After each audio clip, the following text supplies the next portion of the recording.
केशवारि कृपापात्रं दीशमादिगुणार्णवं श्रीशठार्यतीशानं देशिकेन्द्रमहं भजे प्रपद्ये निरवध्यानां निषद्यां गुणसम्पदां शरणं भवभीतानां शतकोपमुनीश्वरं वेदान्तदेशिकयतीन्द्रकटाक्षलब्धत्रय्यन्तसारमनवद्यगुणं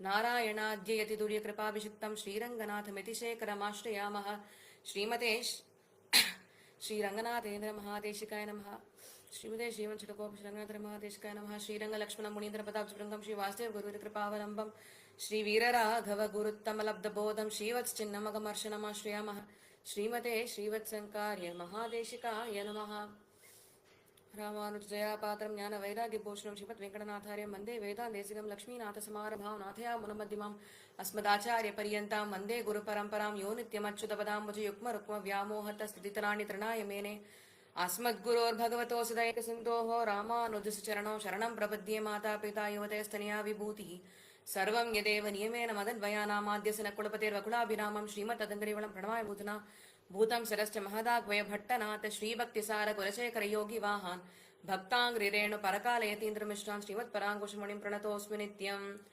नीलातुङ्गस्तनगिरितटी सुप्तमुद्बोध्य कृष्णं पारार्त्यं स्वं श्रुतिशतशिरःसिद्धम् अध्यापयन्ति स्वोचिष्टायां सृजनिगलितं या बलात्कृत्य भुङ्क्ते गोदा तस्यै नम इदमिदं भूय एवास्तु भूयः அன்னவயற் புதுவை ஆண்டாள் அரங்கற்கு பண்ண திருப்பாவை பல்பதியம் இன்னிசையால் பாடிக் கொடுத்தாள் நற்பாமாலை பூமாலை சூடிக் கொடுத்தாளே சொல்லு சூடிக் கொடுத்த சுடற்கொடியே தொல்பாவை பாடி அருளவல்ல பல்வளையாய் நாடி நீ வேங்கடவர்க்கு எண்ணுவது என்று இம்மாற்றமாம் கடவா வண்ணமே நல்கு மார்கழி திங்கள் மதுநிறந்த நன்னாளால் நீராட போதுவீர் போதுமினோர் நேரிழையீர் சீர்மல்குமாய்ப்பாடி செல்வச் சிறுமீர்காள் கூர்வேல் கொடுந்தொழிலன் நந்தகோபன் குமரன் ஏராந்த கண்ணி யசோதை இளம் சிங்கம் கார்மேனி செங்கண் கதிர்மதியம் போல் முகத்தான் நாராயணனே நமக்கே பறை தருவான் பாரோர் புகழப் படிந்தேலோ ரெம்பாவாய். இன்று முதல் துவங்கி நம்ம 30 நாட்களுக்கு திருப்பாவை அனுபவிக்க இருக்கோம். இன்றைய தினம் திருப்பாவையினுடைய அவதாரிக்கையை அனுபவிப்போம். இந்த மார்கழி மாசத்தை பத்தி சொல்லும் பொழுது மாசானாம் மார்கசீர்ஷோகம் அப்படின்னு சொல்றது உண்டு. ஏன்னா இந்த வாக்கியத்தை கண்ணனே தன்னுடைய கீதையில எடுத்துரைக்கிறார். மாசானா மார்கசீர்ஷோகம்னாக்க மாதங்களில் நான் மார்கழி அப்படின்றார். இது ஒரு காரணம். ஆண்டாள் இந்த மார்கழி மாதம் விரதத்தை அனுஷ்டிக்கிறதுக்கு இந்த திருப்பாவை 30 பார்த்தல்னாக்க நிறைய விஷயங்களை நமக்கு எடுத்து காண்பிக்க கூடியது. சகல உபனிஷத்களுடைய சாராம்சத்தை ஆண்டாள் இந்த திருப்பாவையில நமக்கு எடுத்து காண்பிக்கிறார். அதே போல ஆச்சாரியர்களுடைய ஏற்றம் என்ன அப்படின்றதையும் ஆண்டாள் இந்த திருப்பாவை பிரபந்தத்தின் மூலியமாக எடுத்து காண்பிக்கிறார். ரகசிய திரயத்தை எடுத்து காண்பிக்கிறார். ரகசிய திரயம்னு சொல்லும் பொழுது திருமந்திரம், துவயம், சர்மஸ்லோகம் இந்த 3ஐயும் ஆண்டாள் முதல் 3 பாசுரங்களாலே நமக்கு எடுத்துரைக்கிறாள். அது என்னன்றத நாளைய தினம்ல இருந்து மார்கழி திங்கள் அனுபவிக்கிறச்சே நாம பார்ப்போம். ஆண்டாளுக்கு எது இன்ஸ்பிரேஷனா இருந்தது, எதுக்காக ஆண்டாள் இந்த விரதத்தை அனுஷ்டிக்கிறா, இது போன்ற விஷயங்களை தான் நம்ம முதல்ல அனுபவிக்கணும். ஆண்டாள் சிறு பிராயத்திலிருந்தே கிருஷ்ண கதைகளை கேட்டு கேட்டு கேட்டு கேட்டு வளர்ந்தவளாவாள். ஆண்டாள் யாரு? பெரியாழ்வார் பெற்றெடுத்த வெண்பிள்ளை. 5 குடிக்கு ஒரு சந்ததியாய் அப்படின்னு ஆண்டாள சொல்றது உண்டு. அப்படி ஆண்டாளுக்கு பெரியாழ்வார் சொல்லி கொடுத்து வளர்த்தது என்ன அப்படின்னு கேட்டாக்க பாகவத கதைகள், கிருஷ்ண கதைகள், கிருஷ்ண பக்திய பெரியாழ்வார் ஆண்டாள் அப்படின்னு சொல்லக்கூடிய அந்த பிஞ்சு குழந்தையினுடைய மனசுல விதைக்கிறார். எதை விதைச்சார்? கிருஷ்ண பக்திய விதைச்சார். நாம எத்தையோ விதைச்சுட்டு இருக்கோம், ஆனா அவர் கிருஷ்ண பக்திய விதைச்சார். ஒரு புத்திரனோ புத்திரியோ, அதாவது ஒரு பெண்ணோ ஆண் குழந்தையோ இருந்தது அப்படின்னாக்க அப்பா அம்மாவோட பேரை காப்பாற்றக்கூடியதாக, பெத்தவாளினுடைய பேரை சொல்லக்கூடிய குழந்தையாக வரணும். அதுக்கு ஆண்டாள் தான் முதல் உதாரணம். ஆண்டாளுக்கு இந்த ஸ்ரீமத் பாகவதத்துல இருக்கிற இந்த கதைகளை சொல்லிண்டே வரும்பொழுது கோபியர்கள் இந்த காத்தியாயனி விரதத்தை அனுஷ்டிக்கிறார். எதுக்காக அப்படின்னா கண்ணனை அடையணும் அப்படின்றதுக்காக. இதை கண்ட ஆண்டாளுக்கு நாமும் ஒரு விரதத்தை அனுஷ்டிப்போமே அப்படின்னு அவளுக்கு எண்ணம் உதிக்கிறது. அப்ப பெரியாழ்வார் சொல்றாராம், அம்மா அது விபவ அவதாரம், கண்ணன் எழுந்தருளி இருந்த காலம். இப்ப கண்ணன் அர்ச்சாமூர்த்தியா தான் எழுந்தருளி இருக்கார். எப்படி விரதத்தை அனுஷ்டிக்கிறது? கோபியர்கள்லாம் அன்னைக்கு காத்தியாயன விரதத்தை அனுஷ்டிச்சா அப்படின்னாக்க கண்ணன் எழுந்தருளி இருந்த காலம் அது. அப்ப சர்வேஸ்வரன் அன்னைக்கு இருந்தார் விபவ அவதாரத்துல, அதனால சாத்தியமாச்சே அப்படின்னா ஆண்டாள் சட்டுன்னு ஒரு விஷயம் பண்றா பாருங்க, அதுதான் ஆச்சரியம். ஸ்ரீவில்லிபுத்தூரைய ஆய்ப்பாடியா மாத்திட்டா. ஸ்ரீவில்லிபுத்தூரை ஆய்ப்பாடியா மாத்தி தன்னுடைய கூட இருக்கிற அத்தனை சகிகளையும் தோழிகளையும் கோபியர்களாக மாத்திட்டா.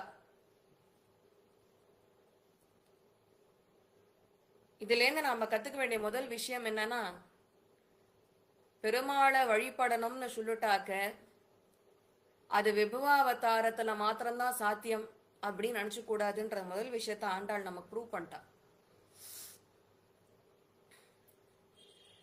ஆச்சா, 30 பாசுரங்கள் மார்கழி மாதம் முழுக்க நமக்கு ஆண்டாள் கொடுத்திருக்கிறாள். ஆண்டாள் பாடின இந்த திருப்பாவைக்கு அப்படி என்ன ஸ்பெஷாலிட்டி உண்டு அப்படின்னு நம்ம யோசிக்கலாம்.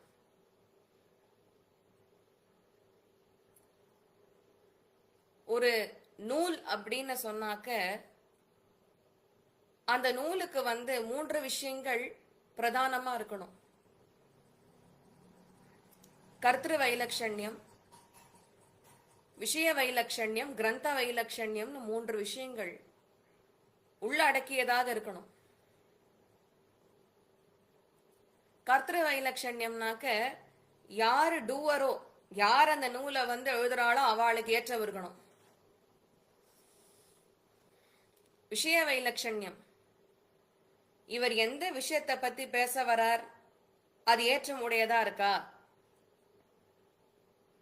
இது பார்க்கணும். கிரந்தம், அந்த நூலுக்கே ஏற்றம் உடையதா இருக்கா அப்படின்னு பார்க்கணும். இப்போ ஒரு உதாரணத்துக்கு சொல்லணும்னாக்க, சம்ஸ்கிருதத்தில் நிறைய காவியங்கள் இருக்கு. விக்ரம ஒரு விஷயம், அபிஜ்ஞாத சாகுந்தலம், காதம்பரி நிறைய இருக்கு. ஆனா எதை விஷய வைலட்சண்யமா நம்ம பெரிவா கருதி இருக்கா அப்படின்னாக்க, ஒரு நூல் எதையோ ஒன்னத்தை பேசுறதா இருக்கக்கூடாது. அந்த நூலானது சர்வேஸ்வரனை பற்றி பேசக்கூடிய கிரந்தமா இருக்கணும். ஆண்டாளுடைய திருப்பாவை எடுத்து பார்த்தேன்னாக்க முழுக்க முழுக்க சர்வேஸ்வரனை பற்றி பேசிய விஷயங்களா தான் இருக்கும். அதனால்தான் அந்த நூலுக்கு விஷய வைலட்சண்யம் உண்டு. கர்த்திரு வைலட்சண்யம் உண்டா அப்படின்னாக்க பாடியவளே பூமி பிராட்டியின் அம்சம்.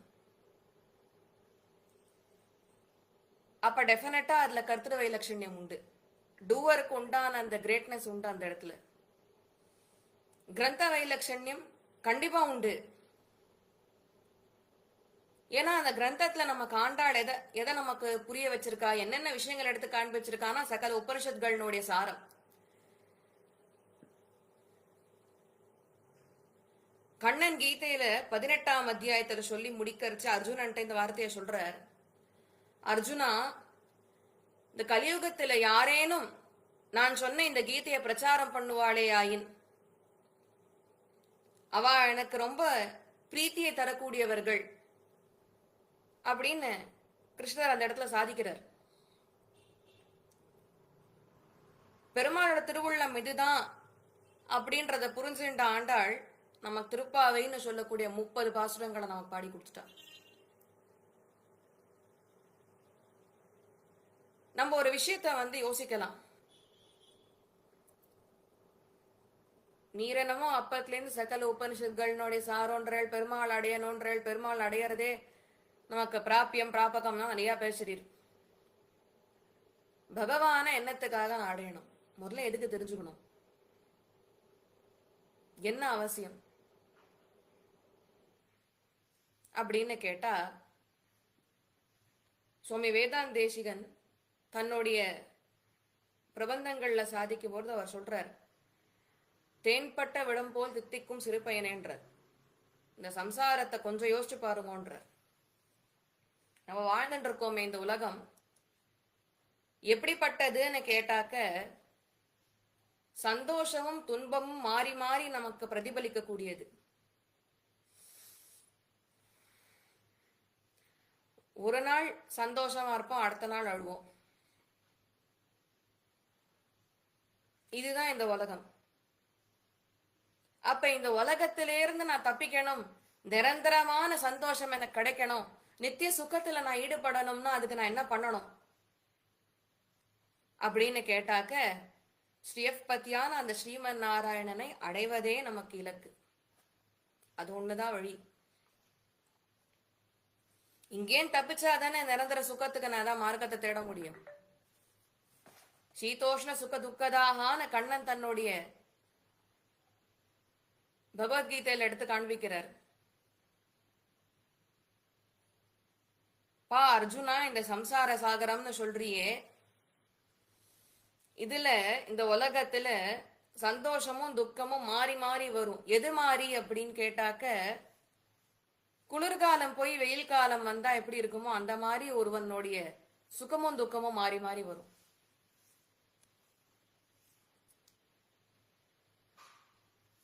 இதுக்கு ஒரு சின்ன கதை ஒண்ணு உபமானமா சொல்லலாம், எக்ஸாம்பிளா சொல்லலாம். ஒருத்தர் என்ன பண்றாரா, ஒரு அடர்ந்த காடு, டார்க் ஃபாரஸ்ட், டென்ஸ் ஃபாரஸ்ட்னு வச்சுக்கோங்க. அந்த டென்ஸ் ஃபாரஸ்ட் வழியா நடந்து போயிட்டே இருக்காரு. இருட்டு, வழி தரல. சட்டுன்னு என்ன பண்றாரா, ஏதோ அவர் கண்ணில் தென்பட்ட பாதையில அவர் போறார். இந்த அடர்ந்த காடுன்றதுனால நிறைய இந்த வைல்ட் அனிமல்ஸ்லாம் நிறைய இருக்கும், காட்டு மிருகங்கள் எல்லாம் நிறைய இருக்கும். அந்த காட்டு மிருகங்கள்ல ஒண்ணுதான் இந்த புலி.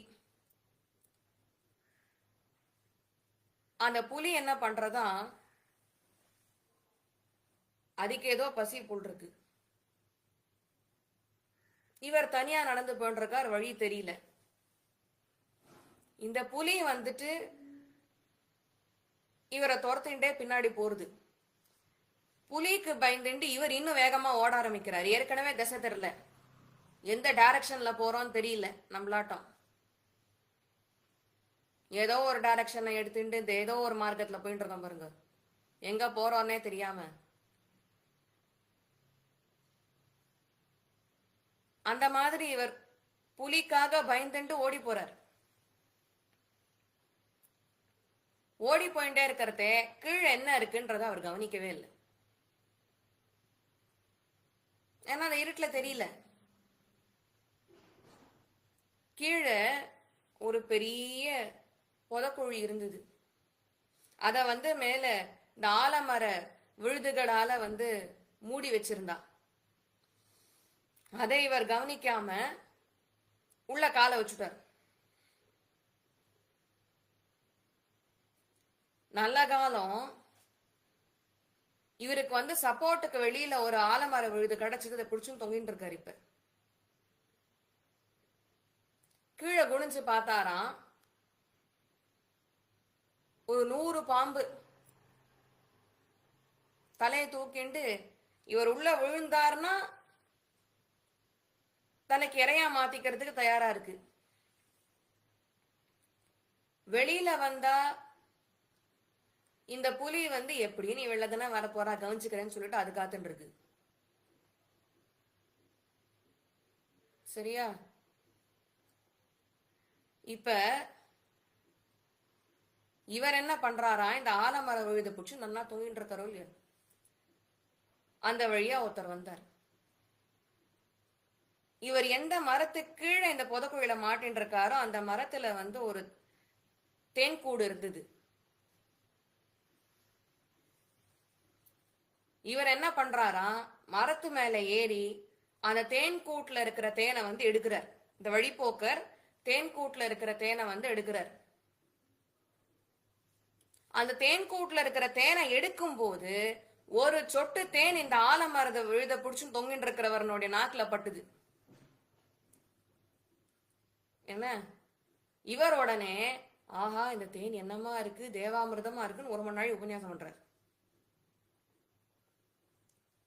சைட்ல இவர் எந்த ஆலமர விழுத பிடிச்சுன்னு தொங்கிட்டு இருக்காரோ அந்த ஆலமர விழுத ஒரு காட்டு பெருச்சாளி கடிச்சுட்டு இருக்கு. எப்படி இருக்கு கதை? உள்ள விழுந்தா பாம்பு சாட்டுறோம், வெளியில வந்தா புலி சாட்டுறோம். ஆலமர விழுதையும் ரொம்ப நாளி பிடிச்சுட்டு இருக்க முடியாது, ஏன்னா அந்த ஆலமர விழுத ஒரு காட்டு பெருச்சாளி கடிச்சுட்டு இருக்கு. ஆனா இதுக்கெல்லாம் நடுவுல ஒருத்தன் தேன் எவ்வளவு நன்னா இருக்குன்னு 1 மணி நேரம் உபன்யாசம் பண்ணானா அது எவ்வளவு முட்டாள்தனமோ அவ்வளவு முட்டாள்தனம் தான் நம்ம பண்ணிட்டு இருக்கோம். இந்த உலகத்துக்கு இந்த சம்சாரத்துக்கு என்ன பேர்னாக்க துக்காலயம்னு பேரு. நமக்கு என்ன பண்ணுமா, அப்படி அந்த சிற்றின்பங்களை காட்டி காட்டி காட்டி, சிற்றின்பங்கள்னாக்க மினிமல் பிளஷர், குட்டி குட்டி சந்தோஷம், அதை வச்சுட்டு ஒருத்தன் ஆஹா வாழ்க்கை என்னமா இருக்கு, இங்கே ஒரு 1000 வருஷம் இருந்தா தேவையில்லன்னு யோசிச்சான்னாக்க இது அந்த ஆலமர விழுத பிடிச்சும் தொங்கிட்டு தேன் ஒரு சொட்டு நாக்குல பட்ட உடனே ஆஹா என்னமா இருக்க தேனன்னு 1 மணி நேரம் ஒருத்தன் உபன்யாசம் பண்ணதுக்கான சமானம் அது. ஆக இந்த சம்சார சாகரத்திலேருந்து நான் எப்படிடா வெளில போனோம்னாக்க ஒரே ஒரு மார்க்கம் சரணாகதி தான். அது ஆண்டாள் அழகா 30 பாட்டில் நமக்கு எடுத்து காண்பிச்சுட்டா. முதல் பாசுரத்திலே எடுத்து காண்பிக்கிறார். நாராயணனே நமக்கே பறை தருவான் பாரோர் புகழ படிந்தேலோர் எம்பாவாய்னா.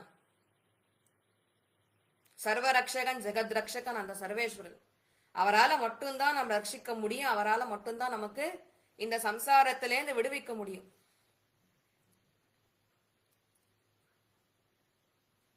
ஆக சகல உபனிஷத்களும் என்ன சொல்றது அப்படின்னாக்க அந்த எம்பெருமானை பற்றி தெரிந்து கொள்ளணும், எம்பெருமான இடத்துல பக்தி பண்ணணும், அந்த எம்பெருமானுக்கு கைங்கரியம் பண்ணணும். இதத்தான் உபனிஷத்கள் சொல்றது. அதத்தான் ஆண்டாள் தன்னுடைய 30 பாடல்கள் எடுத்து காண்பிக்கிறா. அப்ப சொல்லும் பொழுது ஆண்டாள் பாடிய இந்த 30 பாசுரங்களை முன்னோர்கள்லாம் எப்படி அனுபவிச்சிருக்கா அப்படின்னு கேட்டாக்க திருக்குடந்தை ஆண்டவன் நிர்வாகமாகும். இங்க அவர் சொல்லுவார் 6 என்ஜின் பர், 6 என்ஜின் பர், 6 என்ஜின்றது 6 5 6 × 5 30. அதே மாதிரி ஐயைந்தும் அறியாத மானிடவரை வையம் சுமப்பதும் வம்புன்றது. ஐயைந்தும் அறியாத மானிடரை வையம் சுமப்பதும் வம்பு. ஆச்சா? சுவாமி வேதாந்த தேசிகன் தன்னுடைய பிரபந்த சாரத்துல சொல்லும்போது வேயற்புகழ் வில்லிபுத்தூர் ஆடிப்பூரம் மேம்மேலும் மிக விளங்க விட்டு சித்தன் தூய திருமகளாய் அப்படின்னு சொல்லி நீயுரைத்த தையொரு திங்கள் பாமாலை நாச்சார் திருமொழியை காமிச்சிட்டார். நேயமுடன் திருப்பாவை பாட்டாரைந்தும் அப்படின்னு சொல்லி 6x5 ஆரஞ்ச காமிச்சிட்டார். நம்ம கடையில போய் வாங்குற ஆரஞ்சு வேற, நமக்கு ஆச்சாரியர்கள் கொடுத்தது ஆரஞ்சு வேற. அவ கொடுத்த ஆரஞ்சு திருப்பாவை. நம்ம கடையில போய் வாங்குற ஆரஞ்சு தான் கமலா ஆரஞ்சா விமலா ஆரஞ்சான்னு தெரியாம யோசிச்சுட்டு இருக்கோம். எந்த ஆரஞ்சை சாப்பிட்றதுன்னு தெரியாது.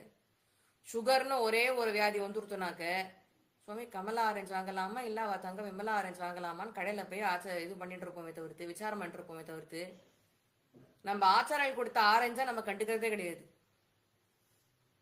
இந்த ஆரஞ்சை பருகினா ஆட்டோமேட்டிக்கா பாக்கி எல்லா வியாதியும் தன்னாலே போடும். ஏன்னா சம்சாரம்ன்ற வியாதி போயிடுறது பாருங்க. சுகரை பத்தி கவலைப்பட வேண்டாம், பிபியை பத்தி கவலைப்பட்டுக்க வேண்டாம், மாத்திரையே வாங்கி உள்ள போட வேண்டாம். அவ்வளோ சுலபமான மார்க்கம் பாருங்க. எங்கேயாவது வால்மீகி ராமாயணத்தை எழுதும் போது அவருக்கு 10 நாள் ஜுரம் வந்துருத்து சுவாமி, படுத்துட்டார், ராமாயணத்தையே பாதியில் நிறுத்திட்டார் அவர்னு எங்கேயா படிச்சிருக்கோமா? இல்ல வியாசர் 18 புராணங்கள் ஏற்றினாரு, அவருக்கு நடுவுல ஜன்னி வந்துருத்து சுவாமி, படுத்துட்டார் ஒரு 30 நாள்னா எங்கேயா படிச்சிருக்கோமா? கிடையாது. ஏன் அப்படின்னா அவ இந்த உடம்பு தான் அல்ல அப்படின்ற நிலைக்கு வந்துட்டா. இந்த உடம்புனாலே படுத்ததான் சுவாமி படுத்தும், ஒன்றும் பண்ண முடியாது. உடம்புன்னு ஒன்று இருந்தா வியாதிகள் வரத்தான் வரும், மாத்திரை எடுத்துட்டு தான் ஆகணும். ஆனால்தான் ஸ்ரீமத் பாகவதம் சப்தாகம் பண்றாளே, அதுல ஆரம்பத்துல மகாத்மியத்திலேயே பார்த்தேன்னாக்க சம்சார சாகரே மக்னம் தீனம் மாம் கருணாநிதேன்னு அந்த உபன்யாசம் பண்றவர் 7 நாள் நடத்தி வைக்கிறவர் இல்லையோ, பண்ணி வைக்கிறவர் இல்லையோ உபன்யாசத்தை, அவர் பகவான் இடத்துல பிரார்த்தனை கொண்டுவர். என்னன்னா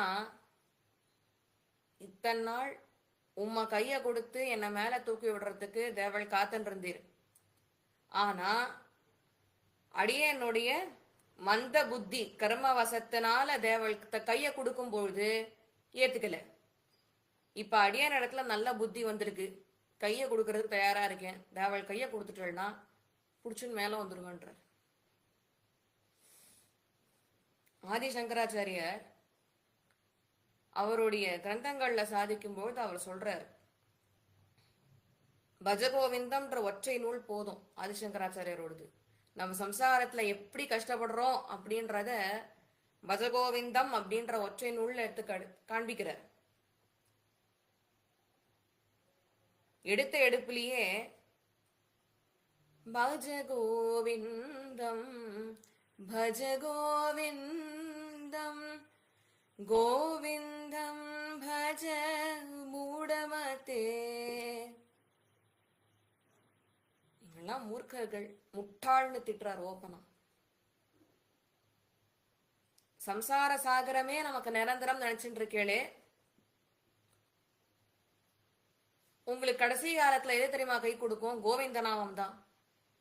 அந்த கோவிந்தன் தான் கை கொடுக்கணும். संसारे सन्निहिते काले संसारे सन्निहिते काले नहि नहि रक्षति डुक्रुं करणे. எவனும் வரமாட்டான்.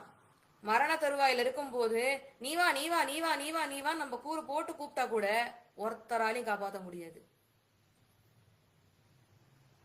அந்த சர்வேஸ்வரனால மட்டும்தான் காப்பாற்ற முடியும்.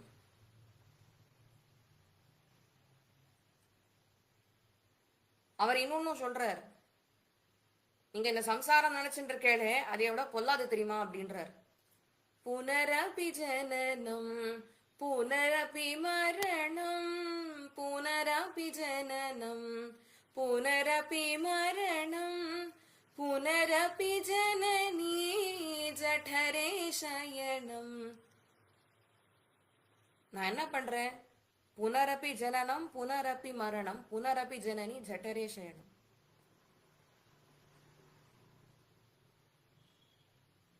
பிறக்கிறேன், இறக்கிறேன், திருப்பி ஒரு தாயினுடைய கர்ப்பத்துக்குள்ள போய் ஜனிக்கிறேன். இதேதான் மாத்தி மாத்தி பண்ணிட்டு இருக்கேன். ஆக ஆண்டாள் நமக்கு ஒரு பெரிய மகோபாயம் பண்ணிட்டு போயிருக்கா. திருப்பாவை அப்படின்ற 30 பாசுரத்தை கொடுத்து சரணாகதி தத்துவத்தை எடுத்து காண்பிச்சு அந்த சர்வேஸ்வரனை எப்படி சுலபத்தில் அடையிறது அப்படின்ற மார்க்கத்தை எடுத்து காண்பிக்கிறார். சுவாமி நம்மாழ்வாரு இதே தான் பண்ணார். சுவாமி நம்மாழ்வாருக்கு வந்து கிருஷ்ண திருஷ்ணா தத்துவம்னு அவருக்கு பேரு.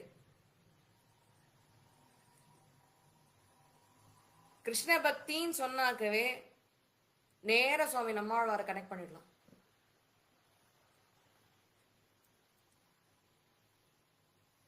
அவர் இதே தான் சொன்னார். உயர்வர உயர்நலம் உடையவன் எவனவன் அப்படின்றதுல இருந்து ஆரம்பிச்சு சர்வேஸ்வரனை பற்றி பேசி அந்த எம்பெருமானை எப்படி சுலபத்தில் அடையிறது அப்படின்றதையும் சொல்லி அந்த சர்வேஸ்வரன் எப்படிப்பட்டவர் அப்படின்றதையும் எடுத்து காண்பிக்கிறார். பத்துடை அப்படின்னு சொல்லும்போது பக்தி இருக்கிறவாளுக்கு அவன் எளியவனா இருக்கான், பிறர்க்கரிய வித்தகன்னார்.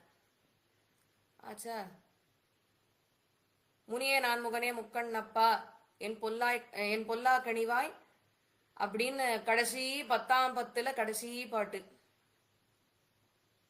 அதை சேவிச்சேன்னாக்க எக்ஸ்ட்ரீம் லெவல் ஆஃப் டிவோஷன், அந்த பக்தியினுடைய பரம நிலை எக்ஸ்ட்ரீம் லெவல் உணரலாம்.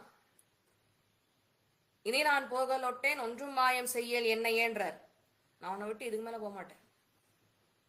இந்த மாயங்கள்லாம் பண்ணி என்னை மழுப்பி எங்கேயா உட்காந்து வச்சுடலாம்னு நினைக்காது, வந்துடுவேன் அப்படின்லாம் சொல்றாரு.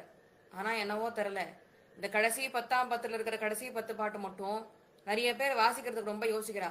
கேட்டா இந்த 10 பாட்டை வாசிச்சுட்டு தான் சுவாமி நம்மாழ்வார் மோட்சத்தை அடைஞ்சார். எங்கேயா நாமளே இந்த 10 பாட்டை வாசிச்சுட்டாக்க நமக்கும் பெருமாள் எங்கேயா 10ஆவது நாள் கடைசியில மோட்சத்தை கொடுத்துட்டாருன்னா, அதனால என்ன வழக்கம் வச்சுட்டான்னா ஒரு சில பேர்லாம் இந்த 10 பாட்டை சுவாமி கடைசி இந்த நாட்கள் எண்ணிட்டு உட்காந்துருப்போம் பாருங்க, பிராணம் போறதுக்கு இந்த மரண தருவாயில இருக்குமோ இந்த 10 பாட்டை வாசிச்சா போறோம். அப்படியெல்லாம் இந்த 10 பாட்டை வாசிச்ச உடனே மோட்சத்துக்கு போறதா இருந்தா நம்மளாம் எப்பயோ போயிருக்க மாட்டோமா? நம்மாழ்வாருக்கு பக்தி அவ்வளவு முத்தி போயிருந்தது. அந்த லெவல்ல இருந்தா எப்ப வேணா மோட்சம். Not necessary to be getting மோக்ஷம் அவுட் ஆஃப் தீஸ் 10 songs. ஆக ஆண்டாளை பத்தி சொல்லும் பொழுது இந்த 30 பாசுரங்களை பெரியவா பிரிக்கிற 6 பிரிக்கிறாளே, அதுல முதல் 5 பாசுரங்கள் மார்கழி திங்கள் மதிநிறைந்த நன்னாளால் அப்படின்றதுல இருந்து ஆரம்பிச்சு மாயனை மண்ணு வடமதுரை மைந்தனை பாசுரம் வரைக்கும் ஆண்டாள் வந்து இந்த நோன்பை எப்படி அனுஷ்டிக்கணும் அப்படின்ற விஷயங்கள் எடுத்து காண்பிக்கிறார். அடுத்த 5 பாட்டுல 6ஆம் பாசுரத்திலேருந்து தொடங்கி 5 பாடல்களுக்கு ஆண்டாள் என்ன காமிக்கிறா அப்படின்னாக்க பெருமாளிடத்துல அந்த காதல் கொண்டவர்களை துயில் எழுப்புறா. 3ஆம் 5 பாசுரங்கள் மூலியமாக ஒரு சில சகிகள்லாம் வந்துட்டு பெருமாடத்துல இருக்கிற அதீத பிரேமையினால ரொம்ப நேரமா ரொம்ப காலமா அந்த சர்வேஸ்வரனை வந்து அனுபவிச்சுட்டு எழுந்துக்காம இருக்கா. உயர்ந்த குலத்தில் அவதரித்தவர்கள் அவள் எல்லாம் துயில் எழுப்புறா. 4ஆம் 5 சொல்லும் போது நந்தகோபாலன் உம்பர் கோமானே உறங்காது எழுந்திராய் எம்பெருமாட்டி யசோதாய் அறிவுராய் இதையெல்லாம் சொல்லி நந்தகோபாலனுடைய வீட்டுக்கு சென்று துவாலபாலகர்கள் யசோதை நீலை கண்ணன் இவா எல்லாரையும் துயில் எழுப்புறா. 5ஆம் செட் ஆஃப் 5 பாசுரங்கள்ல சொல்லும் போது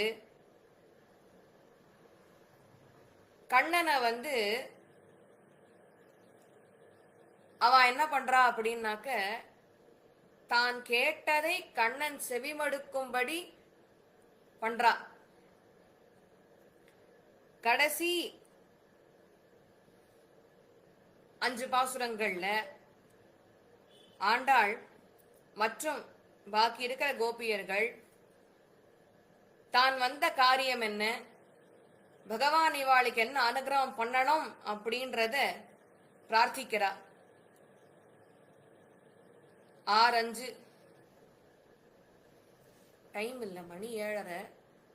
ஆரஞ்சுன்றது நம்ம சாப்பிட வேண்டிய ஆரஞ்சு. இந்த ஆரஞ்சை சாப்பிட்டா போறோம். இந்த ஆரஞ்ச வேறு விதமாவும் பிரிக்கிறார். பஞ்சலக்ஷ கோபஸ்திரீகளை குறிக்கிறது.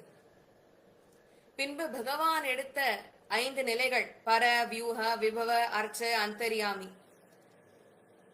பின்ப அந்த 3ஆம் செட் ஆஃப் 5 பாசுரங்கள் அர்த்த பஞ்சகத்தை குறிக்கிறது. அர்த்த பஞ்சகம் அப்படின்னு சொன்னாக்க 5 விஷயங்களை கண்டிப்பா ஒருவன் தெரிந்தே ஆக வேண்டும் அர்த்தம். மிக்க இறநிலையும் மெய்யாம் உயிர்நிலையும் தக்க நெறியும் தடையாகி தொக்கியலும் ஊழ்வினியும் வாழ்வினியும் ஓதும் குருகையர்க்கும் யாழ்நிசை வேதத்தியல். நான் யாருன்னு தெரிஞ்சுக்கணும். நான் யாருன்னு தெரிஞ்சுக்கிறது ஆத்ம சாட்சா்காரத்தை அடையறச்சே. ஜீவாத்மானா என்ன, அதோடைய சொரூபம் என்ன, லட்சணங்கள் என்ன. பின்பு அடுத்த கேள்வி, பரமாத்மானா யாரு, அவரை பத்தி தெரிஞ்சுக்கிறது பரமாத்மா சாட்சா்காரம். பகவானை எப்படி அடையிறது ஆச்சா. பகவான் அடைஞ்ச பின்னாடி என்ன பண்றது? சுவாமி, இந்த 4த்துக்கு எனக்கு பதில் ஏற்கனவே தெரியும். ஆனா ஏதோ ஒண்ணு என்னை இதெல்லாம் அடைய விடாம தடுத்துட்டு இருக்கு. என்னன்னு கேட்டா விரோதி சுரூபம், கர்மங்கள். இந்த 5 கண்டிப்பா ஒருத்தன் தெரிஞ்சுட்டே ஆக வேண்டும்.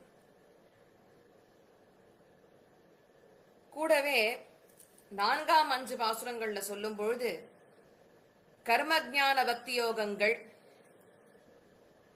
மற்றும் 2 விதமான பிரபத்தி, ஸ்வனிஷ்டை, ஆச்சாரிய நிஷ்டை. ஸ்வனிஷ்டையெல்லாம் இப்ப யாரும் ஃபாலோ பண்றது இல்ல, ரொம்ப கஷ்டம் அது. சரணாகதி தீபிகையில சுவாமி வேதாந்தேசகன் இதை எடுத்து காண்பிக்கிறார். 4 விதமான சரணாகதி இருக்குன்றார். ஸ்வனிஷ்டை, உக்தி நிஷ்டை, ஆச்சாரிய நிஷ்டை, பாகவதா நிஷ்டை. ஸ்வனிஷ்டைன்னு சொன்னா எனக்கு ஏற்கனவே சரணாகதி உட்பட இருக்கிற விஷயங்கள்ல எல்லாம் ஞானம் இருக்கு, நாமே அந்த எம்பெருமான போய் அடைஞ்சு சரணாகதி பண்ணி மோட்சத்தை பெற்றுக்கலாம், அது ஸ்வனிஷ்டை. அடுத்தது உக்தி நிஷ்டை. உக்தி நிஷ்டைன்னு சொல்லும் போது இந்த சரணாகதி பத்தின அந்த ஞானம் மட்டும் இல்ல, பாக்கி எல்லா ஞானமும் இருக்கு. அப்ப அது ஒரு ஆச்சாரியன் முகமா போய் ஆச்சாரியன் இடத்துல சொல்லி அதை கத்துண்டு அதுக்கப்புறம் சரணாகதி பண்ணிக்கிறது. ஆச்சாரிய நிஷ்டை, ஆச்சாரியனை நம் சார்பாக எம்பெருமானிடத்தில் சரணாகதி செய்து வைக்கும்படி பிரார்த்தித்தல். ஆச்சாரியன் நம்ம சார்பா பண்ணி வைப்பார், எனக்கு தான் ஒண்ணுமே தெரியாது, அப்ப ஆச்சாரியன் தான் பண்ணி வைக்கணும், அது ஆச்சாரிய நிஷ்டை. கடைசியில பாகவதா நிஷ்டை, பாகவதர்கள் மூலியமா பக்தர்கள் மூலியமாக எம்பெருமானிடத்தில் சரணாகதி செய்தல். கடைசி 5 என்னன்னு கேட்டாக்க 5வது செட் ஆஃப் 5 வந்து ஒரு ஸ்ரீ வைஷ்ணவனுக்கு இருக்கிற கால பஞ்சகம், அபிகமனம், உபாதானம், இஜ்யை, ஸ்வாத்தியாயம், பின்பு யோகம், இந்த 5 குறிக்கூடியது. கடைசி செட் ஆஃப் 6 வந்து பாகவத சுரூப பஞ்சகம் இருக்கு. அதுல 5 செட் ஆஃப் பாகவதாளுடைய சுரூப பஞ்சகம் இருக்கு. சத்கார யோக பிரதானர், பின்பு சல்லாப யோக பிரதானர், சகவாச யோக பிரதானர், பீதி யோக பிரதானர், பிரீத்தி யோக பிரதானர்னு இருக்கு. இதெல்லாம் எடுத்து காண்பிக்கிறது அப்படின்னு இந்த திருப்பாவையில நாம தெரிஞ்சுக்கலாம். மேலும் இந்த மார்கழி மாதத்தை ஆண்டாள் எப்படி இந்த நோன்பை அனுஷ்டிக்கிறா, மார்கழி மாதத்துக்கு உண்டான ஏற்றங்கள் இன்னும் என்னென்ன இருக்கு, other reasons for Andal choosing Margazhi மாதம், இதையெல்லாம் நாளைய தினம் நம்ம அனுபவிப்போம். கவிதாயக சிம்ஹாய கல்யாண குணசாலினே ஸ்ரீமதே வெங்கடேஷாய வேதாந்த குருவே நமஹ.